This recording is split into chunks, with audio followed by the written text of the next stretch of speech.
आपण काँग्रेस पक्षाच्या माध्यमातून पूर्ण देशभरात सुरू केली आहे की आर्मी, नेव्ही आणि एअरफोर्सच्या सन्मानार्थ ज्या पद्धतीत त्यांनी या युद्धाला किंवा या कॉन्फ्लिक्टला सामोरे जाऊन अतिशय ज्याला आपण ब्रेव्ह म्हणतो त्या पद्धतीत त्यांनी सशक्त अशा पद्धतीत त्यांनी सामना केला।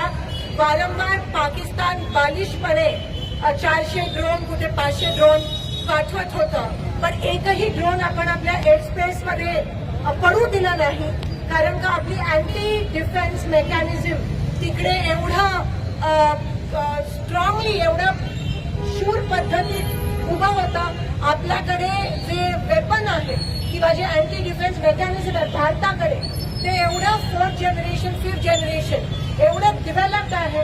काल मला असं वाटतं त्याचं नाव रुद्र का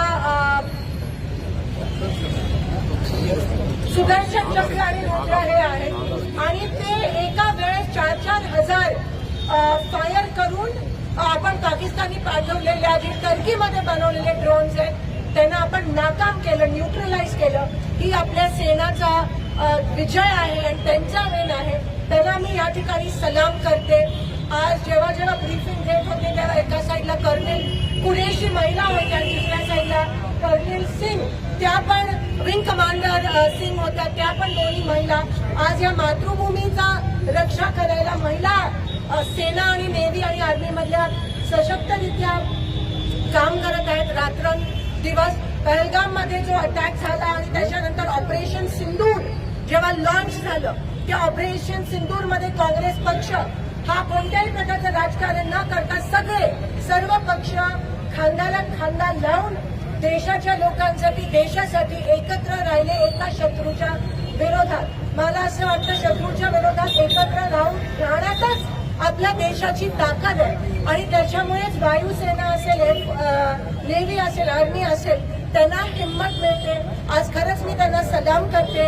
आणि अर्थात हे सगळं होताना जे शेलिंग झालं पूंछमध्ये, त्याच्यात आपले काही जवान शहीद झाले, त्यांना पण मी या ठिकाणी त्या अमर जवानला श्रद्धांजली अर्पित करते। जे सिव्हिलियन या ठिकाणी शहीद झाले त्यांना श्रद्धांजली अर्पित करते। काल जम्मू काश्मीरमध्ये एक ऑफिसर रजौरीमध्ये त्यांच्या घरावर शेलिंग पडलं, ते शहीद झाले, अनेक असे झाले, ते आपल्याला कळेलच। त्यांना देखील मी श्रद्धांजली अर्पित करते।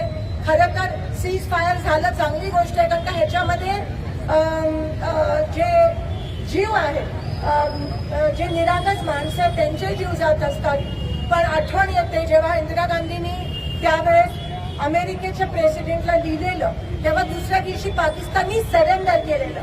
पाकिस्तानी खरं तर आपल्या समोर सरेंडर केलं पाहिजे, कारण का आपण जर रिटॅलिएट केलं असतं का, तर कदाचित पाकिस्तानकडे फक्त 3 ते 4 दिवस असणारे पैसे आणि ॲम्युनेशन आहे, पण आपण संयम आहोत, आपण संयमाने केलं, आणि त्याच्यातच आपली जी मॅच्युरिटी आपल्या सेनेची ती दिसून आली। त्यांचे सगळे प्रयत्न आपण नाकाम केले, आणि निंबर्गी सर म्हणाल्याप्रमाणे ठिकठिकाणी ते आपल्याबद्दल, आपण इथे हमला केला, धार्मिक तेढ आपल्या देशात निर्माण करण्याचं काम हे पाकिस्तान करतं, त्या गोष्टीचा मी निषेध करते।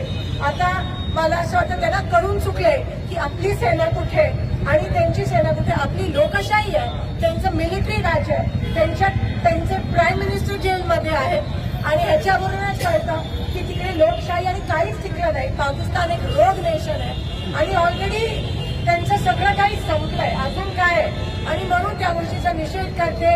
आपल्या सेनेचा झाल्याचा विजय या ठिकाणी मी सेनेला अभिनंदन करते, आणि पुन्हा एकदा शहीद जवानांना श्रद्धांजली अर्पित करते। काँग्रेस पक्ष आपण देशासोबत आहोत, आपल्या सेनेसोबत आहोत, आणि नेहमी विजय